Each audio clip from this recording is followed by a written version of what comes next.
C'est un sommet extraordinaire pour des temps d'une extrême gravité. Alors que le conflit dans l'est de la RDC s'intensifie, les dirigeants des pays d'Afrique australe se sont réunis à Harare, au Zimbabwe. Tous ont exprimé leur soutien indéfectible à Kinshasa. Ils appellent à un retour immédiat de la paix et de la sécurité dans la région. Il est du devoir individuel et collectif de tous les États membres de faire beaucoup plus pour faire taire définitivement les armes.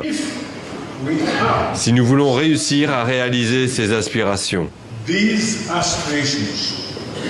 Mais entre les aspirations et la situation sur le terrain, le fossé est considérable. Loin de s'atténuer, les combats au contraire se poursuivent.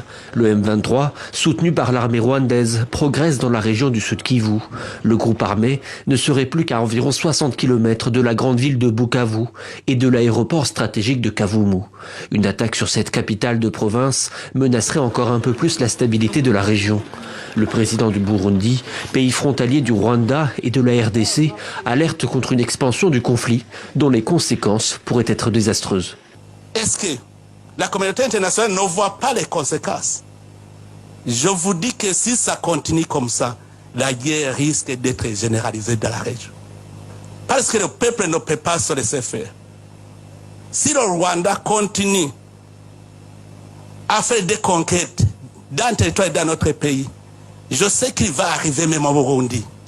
L'ONU appelle de nouveau les parties prenantes à revenir sur le chemin de la diplomatie, pour le moment sans succès. Le Burundi est en état d'alerte, l'armée ougandaise annonce renforcer ses défenses, les tensions grandissent aussi entre le Rwanda et l'Afrique du Sud. Le président congolais Félix Tshisekedi a lui condamné le silence et l'inaction de la communauté internationale, mettant en garde contre une escalade aux conséquences imprévisibles dans la région des Grands Lacs.